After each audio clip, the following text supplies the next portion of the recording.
Ez naiz coach bat konsideratzen. Ez dut orain modan dagoen coaching motivazionalean sinisten, non ematen duen denok dena lortzeko gai garela, ez da egia. Eta ez nire kirolariek ere ez dute beti irabazten. Baina horrek ez du esan nahi coachingak ezertarako balio ez duenik. Horrek ez du esan nahi coach guztiak berdinagarenik. Edo horrek ez du esan nahi kirola zaratagoko gaiak lantzen ez ditudanarik nire bezeroekin. Eta gai horietaz nire iritzia elkarbanatzeko eskubiderik ez dudanik. Zure bizitza berdin ez dudalako, edo zu pasatzen ari zaren egoera bizi izan ez dudalako. Ezin zaitu dara lagundu uste baduzu, ez galdu zure bizi denbora bideoa ikusten, ez jarraitu bideoa ikusten. Zeren nik lagundu izan nahi duenari bakarrik lagundu diezaioket. Hau da, laguntza onartzen duen pertsona bati. Eta coach bat ez naizela esanez ekin diot bideo honi. Eta ez naiz coach bat esaten den bezala. Naiz eta nire sareetan coach hitza erabiltzen dudan, jendeak zertara dedikatzen naizen jakiteko. Coach hitzak jatorri bitxia du, ingelesezko coach hitzetik dator, baina hau aldi berean Hungariako coxi hitzetik dator. Cox herriko gurdiari erreferentzia egiteko erabiltzen zen. Gurdi horren funtzioa oso argia zen, pertsona bat puntu batetik bestera eramatea. Eta denborarekin ingelesez modu metaforikoan erabiltzen hasi zen. Lehenik unibertsitatetan coach izaten zitzaion ikasle bati gainditzen laguntzen zion pertsonari. Gero kirolean coach izaten zitzaion atleta bati hobeto errenditzen laguntzen zion pertsonari. Eta gaur egun bizi duzun egoera batetik, egon nahi duzun lekura, egoerara iristen laguntzen dizun pertsonari esaten zaio coach. Funtsean esanahia bera da, B egoeratik A egoerara igarotzen laguntzen dizun pertsona bat. Izan emozionalki, izan errendimenduri dagokion, izan harremanetan, edozein puntutan. Beste kontu bada gaur egun nola erabiltzen den hori, eta hor badira nabardurak. Azken finean coach batek gaur egun duzun egoeratik bizi nahi duzun etorkizunera bidaiatzen laguntzen dizun pertsona bada. Eta psikologoek gehien bat lan egiten dute gure iraganarekin. Coachak, esan bezala, orainalditik etorkizunera begira. Horrek ez du esan nahi coach batek iragana lantzen ez dizunik, ikutzen ez dugunik. Eta horrek ez du esan nahi ez da ere psikologoek etorkizunerako bide horretan laguntzen ez dutenik ere ez. Bada erderazko esaldi polit bat esaten duena. Cuando te duele la cabeza, el psicólogo es la aspirina que te quita el dolor y el coach es la vitamina que tomas para levantarte de la cama e ir a por la vida que deseas vivir. Eta zergatik diot ez naizela coach bat? Coach batek ezin dizulako zure inoiz lagundu, ezin zaitu bultzatu. Coach baten egin beharra da, zure barnean zuk erantzunak aurkitzea, ispilu lanak egitea, bila zabiltzan informazio hori zure barnean aurkitzeko. Eta nik esperientziagatik diot askotan, kirol errendimenduan batez ere, emaitzak behar ditugu, azkar. Eta emaitzak lortzeko behar duguna da, pertsona batek esperientzia izan duena guri bultatzea edo laguntzea, edo galderen bitartez bide batera bideratzea. Zeren ni askotan erantzunen bila nire munduan murgildu nintzen, kirolarian nintzenean, eta erantzunak baina gehiago zalantzak aurkitu nituen, ez? Coachak nire barnean zalantzan jartzen zidalako denbora guztian dena. Eta horregatik esaten dut ez naizela coach bat, zergatik batzuetan erabiltzen dut coachinga, ikusten duenan pertsona horrek autoezagutu behar duela bere burua gehiago, bere erantzunak aurkitu behar dituela. Baina beste askotan bai egiten dut lagundu, egiten dut bideratu, egiten dut bidea aurkitu arazi, erraztu pertsona hori. Eta hori mentorizatzea da. Orduan, zerbait izatekotan gehiago izango naiz mentore bat coach baino. Baina mentore hitza jarri eta jendeak ez du ulertzen zertara dedikatzen naizen agian, eta coacharekin uste askoz ere errezago ulertzen dela. Zein da arazoa? Gaur egun ematen duela mundu guztia izan daitekela coach, eta coach iza baduela signifikatu negatibo bat nire ustez, ez? Eta, hori joku horretan jokatu barra dakagu. Pertsona batek ez badu coach baten sinisten, zaila izango da pertsona horrek laguntza bat onartzea, orduan ezingo diogu inoiz pertsona hori lagundu. Zeren beti diot, niretzako ez da ingarrantzitsua zu zer zaren, coach, psikologo, terapeuta, mentor, berdintzait zer zaren, niretzako importantena ze pertsona zaren da. Hau da, ez da ingarrantzitsua ze titulazio duzun, baizik eta ze pertsona duzun zure aurrean, eta zuri laguntzeko zenbateko prestutasuna duen pertsona horrek. Eta nik oso modu pertsonalean egiten dut lan, nire helburua, bezeroak bere helburua lortzea da beti, hori garbi dut. Eta bide horretan nire partidik dena jartzea. Baina beti diot, askotan lagun batek edo maite zaituen pertsona batek ere, lagundu diezazuke barruan daramazun korapioari askatzen. Ez du pertsona horrek titulazio handirik behar. Eta horregatik diot ez naizela coacha, eta ez naiz psikologoa ere ez, baina adibidez estresa, antxietatean egon diren pertsonak lagundu ditut, eta ez da nire espezialitatea. Eta pertsona hauentzat ni jainkoa naiz mirari egin diet, zergatikan urte asko zeramaten lanean psikologoekin, terapeutekin, psikiatrekin, eta ez dute lortu sendatzea, eta nirekin bai. Eta beste batzuentzat adibidez kirolari bat izan nuen, ni kirolean espezializatuta egon da, bere helburua zela final bat irabaztea. Eta laugarren saioa eta gero formakuntza amaitu horretik ez nintzen joan final hori ikustera, ez nintzen bertaratu. Eta berak ez zuen lortu final horretan berea ematerik, gaizki jokatu zuen, galdu egin zuen finala, eta esan zidan ni txarra nintzela, ez niola lagundu, eta diru itzultzeko. Eta horrela egin nuen, diru itzuli nion, eta ez dago inolako arazorik. Baina beti esaten dudana, orduan, ezin dugu espezializatu edo ikusi ez Asier bakarrikan kirolerako balio du ez, kasu horretan kirolean ez nion emaitza hori eman kirolari horri, berak nahi zuen emaitza, eta beste kasu batean lagundu dut, antsietatean edo estresen erorita ibili den pertsona bat baino gehiago hori orduan. Ez gara ez hain onak, ez gara ez hain txarrak, aztu egun hainbeste ze titulu do pertsona horrek. Ez da hainbeste titulo, ez da hainbeste zuk titulo bat txuletekin ere atera dezakezu. Eta igual ideiarik ez izan, ezagutzen ditut psikologoak, bai, psikologo tituloa dutenak, eta gero hortikan denbora gutxira enteratu nahizenak antsietatean erori direla. Eta esan dut, barduan, teoria badakizu, baina praktikan askorik ez duzu ez zara gai izan bentsat praktikara eramateko. Zeren jende asko gusten du psikologok eta psikiatrek osasunarekin bakarrik egiten dutela lan, eta coachek aldiz helburuekin bakarrik egiten dugula lan. Eta sistema kapitalista honek saltzen dizkigun helburu egotiko, exitoso horiek lortzeko bakarrikan egiten dugula lan. Hori gezurra da. Eta beti diot, titulo bat izateak ez du definitzen zu persona bezala nor zaren eta zertarako gai zaren eta nori laguntzeko gai zaren. Hori ez da horrela. Eta noski behar ditugula tituluak noski, baina horrek ez dut dena englobatzen. Eta noski daudela coachak diru erraza prometitzen dizutenak eta denetarako gai zarela saltzen dizutenak. Badaude, badakit, baina nik horrik coaching motivazionala ditzen diot, eta oso modan dago. Baina zergatik dago oso modan? Nire ustez, sobreinformazioaren aroan bizi garelako. Orduan, teoria denak dakagu oso eskuragarri, sare sozialetan, interneten, eta jendeak usten du teori hori irakurtzeagatik ja gai dela beste irakusteko. Eta orduan hasten naiz ni saldu nahian edo mezu bat bidaltzen uste durako ja gai naizela eta prestatu nagoela beste laguntzeko. Kontuz sare sozialekin, uste dut intuizioaren aroan sartzen ari garela eta beharrezkoa dela zuk intuiziona edukitzea. Zeren sare sozial berdinan aurkituko duzu pertsona bat esanez, haragia ona dela. Eta gero entzungo duzu beste pertsona bat, eta hau ere ustez jakintxua, esanez haragia txarra dela.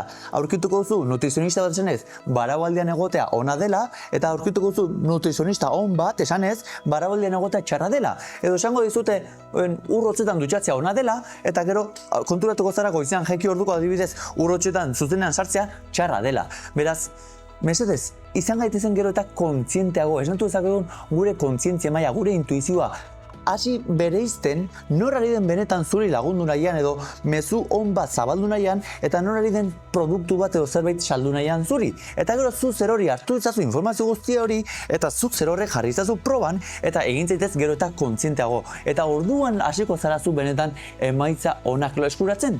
Zeren eta asko esaten didate, Asier, asko kritikatzen dituzuzuk sare sozialak, baina gero zu hor zaude kaka ematen egunero sare sozialetan, bai, eta badakit. Eske, joku horretan jokatu beharra daukat. Gizarte esnatuago eta kontzienteago bat sortu nahi badut eta horretan lagundu nahi badut, gaur egun gizartearen gehiengoak mugikorraren begira baldin badago, nik mugikorretik hitz egin behar diet. Zeren sentitzen dudana da jende askori lagundu diezaioketala eta nik bidaltzen dudan mezua ona dela, nire esperientziagatik ikasi dudalako ez duela merezi bizitza bat saltzea zurea, helburu egoteko batzuk lortu nahian. Kirolari profesionala naiz bai eta hau lortu behar dut eta bestea lortu nahi konstante batek zer generatzen dizu utxunea, sufrimendua eta nire esperientziagatik ari naiz nire ustez mezu on bat zabaltzen. Eta non zabalduko dut mezua? Jokatzen dut orain jendeak horri entzuten badio eta mugikorren baldin badago, ni ere sartzen ez joku horretan, baina beti ere balore onak erabiliz eta kontzientzia lasai edukita bidaltzen ari naizen mezua eta nahia behintzat beti laguntzekoa dela. Sareetan denbora apur batez jarraitzen banauzu ikusiko zenuen, nire bezero eta kirolarien emaitza onak eta ez hain onak lortzen ez dituztenan ere igotzen ditudala, denak elkarbanatzen ditudala. Eta zergatik egiten dut hau? Zer da benetan emaitza on bat? Zer da irabaztea, zer da galtzea, zer da exitua zuretzat? Irabaztea zer da helburu bat lortzea eta galtzea zer da helburu bat ez lortzea, baina helburuak norbera jartzen ditu.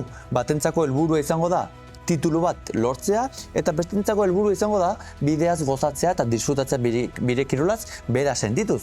Orduan, zer da exitua zuretzat? Zein da helburua? Zeren eta nik nire kasuan esango dizut, nik 7 urte egin dituen profesional, eta disfrutatu 7 urtetikan 2 disfrutatu nituen, eta gainerako 5etan gehiago ibil nintzen, nonbaitera iritsi nahian, helburuak lortu nahian, eta lortu ezinik. Eta gehiago sufritu egin nuen. Nire aita aldiz 15 urte izan zen kirolari profesional, eta berak titulurik ez zuen lortu, baina beti dio, bera gozatu egin zuela 15 urtetan, bere lesio txokin eta momentu txarrak bai, baina bera sentitzen zela, disfrutatzen zuela pelotan jokatzen, nik disfrutatu eliteko kirolaz oso gutxi egin nuen. Baina nik 3 txapel lortu nituen bigarren mailan, 3 titulo, nire aitak bat ere ez. Eta nork du exitua handiagoa orduan? Nik ala nire aitak. Nork definitzen du exitua? Niretzako bere karrera, bere ibilbidea, nire baina askoz ere exitosoagoa izan zen. Joder, 15 urtez pelotan gozatzen, disfrutatzen, ados. Eta berarentzako nirea da exitosoagoa, zuk txapelak lortu zenituen. Nik ez, beraz, exitua norberak definitzen du, helburuak norberak definitzen ditu. Niretzako exitua handiena da, zuk bidean gozatzea, disfrutatzea, zu zeu sentitzea, hortaz gozatzea. Eta gero, bigarren mailako exitu horiek lortzea. Zein dira horiek? Txapelak, rekonozimentua, dirua, fama, nahi duzun guztia. Baina basea, zu zoriontsu izatea, hori da exitu handiena nire ustez. Zeren eta zertarako dituzu dirua, fama edota tituluak bidean bizitza galtzen baduzu. Bidean, zu zeu izatetik uzten baduzu, bidean bakarrik geraltzen baldin bazara. Argi dago mundu resultatista egotiko batean bizi garela eta emaitzak balio dutela. Errenditzen ez baduzu, kalera zoaz, hau horrela da, emaitzetatik bizi gara, ados. Nire kirolariek irabazten ez badute, kalera doaz edo ez dira titular izango. Nik emaitzak ematen ez badizkiet, ez dute nirekin jarraitu nahiko eta nik ezingo dut coachingetik bizi. Hori ulertzen dugu eta denok dakigu, beraz, emaitzak badu garrantzia, emaitzak garrantzitsuak dira. Kontua da, zuk zenbaterako garrantzia ematen diozun behar edo nahi dituzun emaitza horiei. Zeren emaitzez badago eunekon zure esku, baina zure hobekuntza bai, eta zure hobekuntzak emango badizkigu emaitza honenak. Zentratu gaitezen euneko unean gure hobekuntzan eta ahaztu gaitezen emaitzetan, eta zaila da, ulertzen dut. Zerate gure buru egotiko honek emaitza nahi du. Ja, baina nik nire egitea kondizionatzen badut emaitza bat nahi dudalako, hau da, ni presionatzen banaiz, beldurretik konpetitzen badut, beste zer pentsatuko baldin banabil, emaitza lortzea gero eta zailagoa da, orduan, emaitza lortzeko modurik egokina, ni nire euneko unean nire burbuian eta nire honena ateratzea da, eta horrek erakarriko dizkit nahi ditudan emaitzak. Beraz, gakoa dago zuk zure buruaren kontrola hartzea, eta ez behar izatea, nahi izan bai, baina behar izatea emaitza batzuk lortzea, zuk benetan maite duzun guzti hori egiteko. Hau da, edozein areatan zure bizitzan zu erlazio batean baldin bazaude. Zuk ez baduzu behar bestearekin, geratu behar dugu astero 3 aldiz zure bikotarekin. Edo idatzi behar didazu minimo 5 aldiz. Edo beharrak egotikoak dira, desioak, nahiak, nahi dut nire bikoteak hitz egitea egunero. Nahi dut gutxienez 3 aldiz egostea, ados. Zuk hori behar baduzu bere partetik, zuk bera maitatu ahal izateko, relazio hori ez doa inora. Zuk behar baduzu zure entrenatzaileak astebururo zuri titular jartzea edo partidu bat jartzea, zuk motibatu eta konfidentzaz joateko entrenatzera, lehenago beranduago, ez zaizu ondo joango kirolean. Zergatikan, ez daudelako gauza horiek zure esku eta gian entrenatzaile hori ez zaizu gustatzen eta bankilloa bidaltzen dizu. Eta orduan zer, bankilloan jartzen dizulako ez duzu benetan maite duzuna eta nahi duzun hori gustora egingo, lasai eta motibatuta, ez duzu egingo, orduan, emaitzak nahi izatea ondo dago, baina ezin dute izan benetan maite duzun gauza bat egiteko kondizio bezala, sortzeko zerbait, edo nik behar baduzu klienteak zuri izatea ze ona zaren, edo ez dakizen bat diru kantitate irabazi behar baldin baduzu, zuk benetan lana gustora eta gogoz egiteko, parkegi dazu, baina inoiz itzaizu diruz ondo joango edo negozio hori ez da ondo joango, benetan gustatzen zaizun horretan, euneko une ematen duzuna, zure maitasun guztia jartzen duzuna, eta orduan eta kondizio gutxiagorekin egun, inkondizionalki, aztu emaitzak, aztu tituloak, aztu dirua, aztu bestearen partetik zerbait jasotzea, hori da egoak nahi duena jaso. Benetan maitasunez egitea da ematea, eta hor sartzen zarenean, hori da sekretua, hori da gakoa, ez? Etortzen zaizkizula justamente behar ez dituzun, baina nahi dituzun emaitza horiek.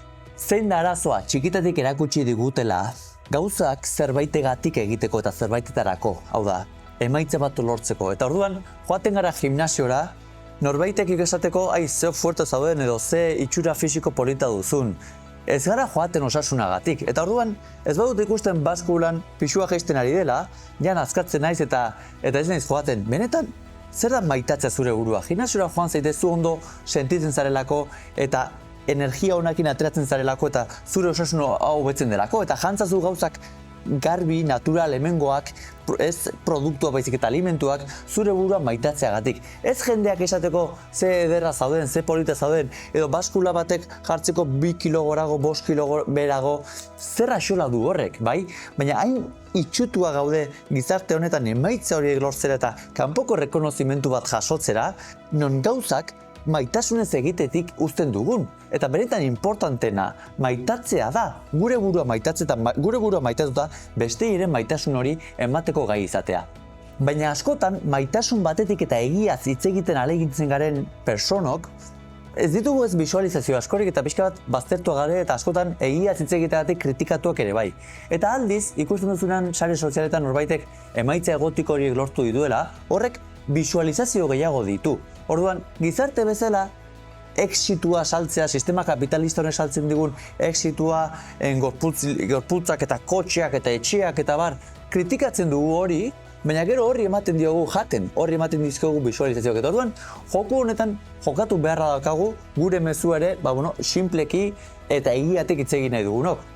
Nire bezeroen erdia ez dira kirolariak, eta hauekin gauza asko lantzen ditut. Bikote harremanak, diru arazoak, emozioak, autoestima falta, autokonfidantza falta, besteen iritziarekiko beldurra, eta jendeak usten du nik ezin dudala gai hauetaz hitz egin, kirol coach bat bezala naukatelako. Baina nik zerbaitez hitz egiten badut da, nik emaitzak lortu ditudalako area horretan, edo nire bezeroek, nire laguntzarekin emaitzak lortu dituztelako eta hori elkarbanatu nahi dudalako. Zeren hemen ematen du, nik ezin dudala gai batzutaz hitz egin, baina gero ezin dut nire iritzia elkarbanatu, baina gero zuk, hater horiek, edo zer gauza aldi dazuen niri esan. Orduan, nik ezin dut hitz egin, nire iritzia eman, baina zuk nirekiko iritzia alduzu eman, eta gainera uste dut errespetu desentez gutxiagorekin. Beraz bai, joku horretan jokatzeko prest nago, kritikatu izateko prest nago, baina garbi izan ez dudala edozein gaietaz hitz egiten. Aurrena hitz egin aurretik ondo hausnartzen dut, eta nik nire honek bizi izan badut eta esperientziatikan emaitzak lortu baditut, edo nire bezeroekin funtzionatu badidate eta emaitzak lortu baditut, orduan da hortaz hitz egiten dudala. Eta gai berria baldin bada niretzat hor uzten dut aurrena informazio gehiago lortu arte eta benetan emaitzak lortu arte. Ez naiz zuzenean hitz egiten hasten. Zeren txikitatik gauza bat garbi izan baldin badu da, egia jakin nahi dudala. Eta beti aurkitzen dut emaitza guztien, bai, baina zergatia, bai, beti diot kasualitateak ez direla existitzen, beti dagoela kausa bat gure iraganean, bai, kausa bat gure buruan erabaki batzuk hartu ginen, da horrek ondorio batzuk gaur egungo bizitzera ekarri digute. Ondorioa dira, bai, kausa y efekto, ez da kasualitatea. Orduan, beti arakatzen dut kausa hori, zergatia hori, egia hori. Zergatik egia bakarra dago, beretan bakarra dago. Baina gero ikuspuntu asko ditugu. Nik hemen 6 bat marrazten badut, nik hemendik 6 bat ikusten dut, baina zuk hortik hemen 9 bat ikusten duzu. Eta esango diazu, hori 9 bada, eta nik ez hau 6 bat da. Ados, orduan, ikuspuntuagatik nik inoiz ez dut esango ni daukat arrazoi hau da 6a. Eta zuk esango ez inoiz ez dut hori egiten. Egiten duena da, zergatik ari zara zu hemen 9 bat ikusten, eta ni zergatik ari naiz 6 bat ikusten. Beraz, egiten duena da mugitu eta zure ikuspuntu hori ikasi, bai, eta zergatikan ikusten ari da modu honetara. Eta orduan, lortzen duena da informazio asko ere gehiago. Nik ikusteko modua, zure ikusteko modua, eta guzti horrekin egia bat, bai? Eta egia horrek barneratzen duenean, da nik elkarbanatzen duena edo bestei laguntzeko erabiltzen duan egia. Beraz, nik zure bizitza berdina ez dudalako, ezin zaitu dara lagundu, sinistet ikusten duzun egunean, hasiko zara zu permititzen lagundua izaten. Eta hasiko zara orduan esnatzen, eta hasiko zara zure bizitza aldatzen. Zeren, beharrezkoa den bakarra bizitza bat aldatzeko eta B puntutik A puntura igarotzeko da, kontzientzia irekitzea. Kontzientzia irekitzea da beharrezkoa den bakarra mundua ezagutzen hasteko eta empatizatzen hasteko. Zeren oso zaila da jakitea bizitza honetan zer den exitua. Niretzako errazagoa da exitua zer ez den jakitea. Eta niretzako ez da exitua eta oso garbi dut hori bizitzan ametsak edo helburuak edukitzea, bidean ni izatetik usten badut, bidean bere koikeria baten erortze banaiz, bidea egitea sakrifizio konstante bat baldin bada, hori niretzako ez da exitua. Exitua ez da jendez eta familiaz eta lagunez inguratu egotea gero bakarrik sentitzen baldin naiz, edo bakarrik sentitzereko beldurra naizelako maskara jarrita ibiltze baldin naiz, familia edo lagunak edo inguru sozial bat izateko, niretzako hori ez da exitua. Beraz, zer da exitua niretzat? Autentizitatea, zu zeu zarela sentitzea, beste gehiago gustatu, gutxiago gustatu, zu zeu izatea. Eta helburuak ditudanean, bideaz gozatzeko gai izatea, disfrutatzea bideaz gozatzea, zoriontsu izatea bidean eta bestei laguntzea, zoriontsuago izaten. Baitere vulnerable izatea, baditut nire alde onak, nire alde txarrak ezain onak, eta beti ireki egotea ikastera nire alde txar horiek hobetu ahal izateko, eta horiek hobetzeko nahi eta konpromezua hil arte izatea. Barnean beterik sentitzea ni, eta guztientzat ongia nahi izatea, hori da niretzako exitua. Baitera, iragana zarro egotea, ez? Iraganen beti ikasi izan duelako zerbait, eta gaur dudanarekin eskertua sentitzea. Eta etorkizuna begiratzen dudanean, lasaitasuna eta ilusioa sentitzea. Ametsak errealitate bilakatzen jarraitzea, eta barruan sentitzea gaina izela, amesten duen hori errealitate egiten jarraitzeko. Azken finean, ni neu sentitzea, aske, alai, umoretsu, bakean, hori izango nuke dela exitua. Beraz, goza dezagun bizitzaz, hau joku bat besterik ez eta. Oazen!